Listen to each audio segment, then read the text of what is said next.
We're out here. This is the field where the magic happens. Benning Bites with Damon Benning.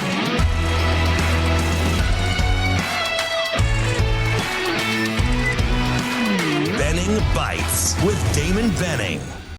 Another episode of Benning Bites. It's been a while. Back and ready for more. Appreciate support, being a part of what we do. Check out the show, ESPN AM 590.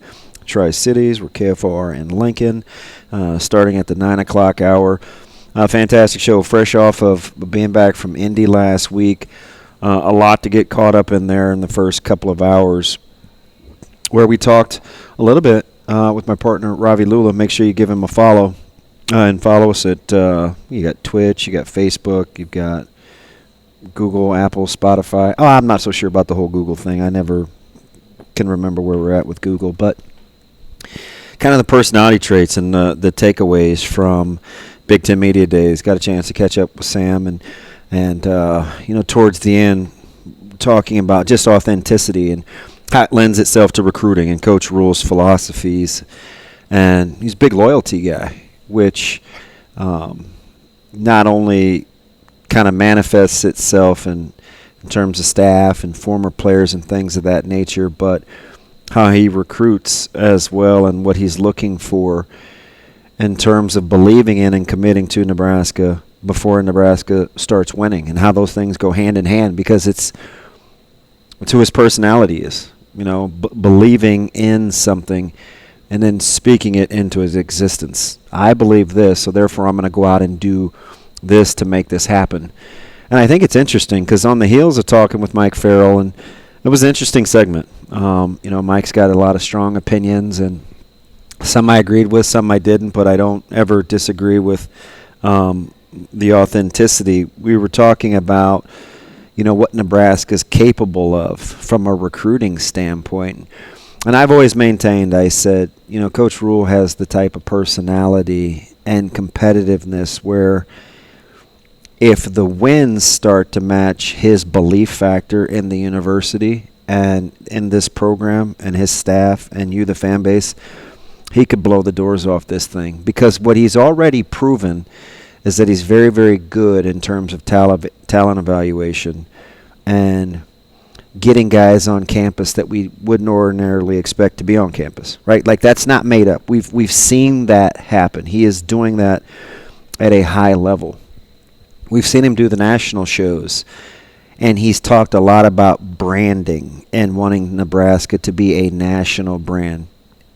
Have you allowed yourself to think, if the branding and the name recognition and the star power starts to match the results on the field, or if the field results match the branding and name power, what a dangerous combination that is. Because one of the things that I admire most about Coach Rhule, it's the same thing that bothered me about what Paul Feinbaum said, as if he wasn't qualified, Coach Rhule wasn't qualified to speak on the state of the Big Ten and the number of teams that they should bring into existence. It wasn't that he had a differing of opinion. It was, he's just disingenuous about the whole thing, right? Like, Paul Feinbaum being upset or chastising Coach Rhule for not having a seat at the big boy table because Nebraska hasn't won is crazy, because if that was the case and you had to meet certain credentials in order to speak on something,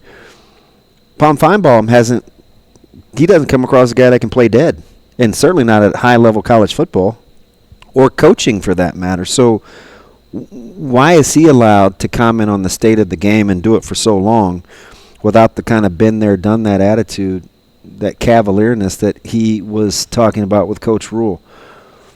Because the thing that we ought to really rally around, and this is the point of the whole exercise, is not to hand slap Paul Feinbaum. He's just a man with an opinion. It's, you don't want a head coach that waits for the results in order to believe. It's like having faith. You got to be able to lay your head down at night and know that you laid it on the line before you can even see the results manifest themselves. Because if we sit around and we wait for things to happen until it goes our way, we'll sit in neutral for a long time. and you want somebody at the helm, whether it's your athletic director, whether it's the person in the classroom, whether it's the leader of your household. You know, if they wanted to wait for you to graduate before they talked about goal setting and how to be an accomplished adult, can you just imagine what that would be? You know, you make the assumption that it's going to get done based on what you have invested and the stick-to-itiveness that it takes to see something through.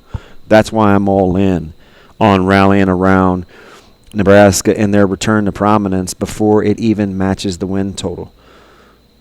Because there is no chicken or the egg. You have to believe it in order to go get it. And when you pit it against his track record of success and know-how of what it takes to turn things around, have we allowed ourselves to go there emotionally yet? And I get it, right? Been jaded a long time. We've waited 20 some odd years.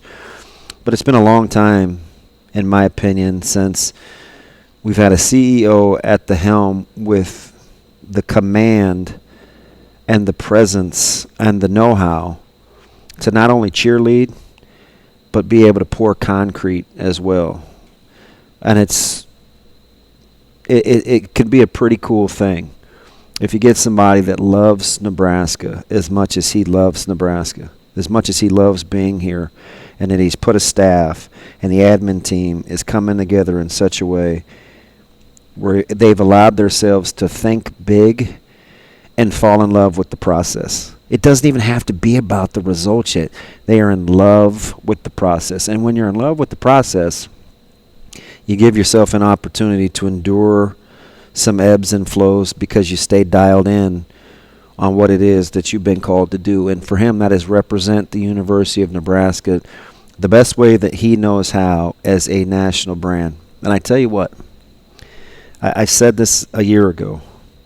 If they win at a level that commands that national attention from a storyline standpoint as much as his staff and the people of Nebraska would invest in Nebraska, you get that combination together, sky's the limit. My partner in the morning took a little bit of umbrage with Mike Farrell when he kind of capped Nebraska's recruiting prowess. And I thought to myself, wow, he kind of bristled up a little bit. He wasn't happy. He says Nebraska top 15.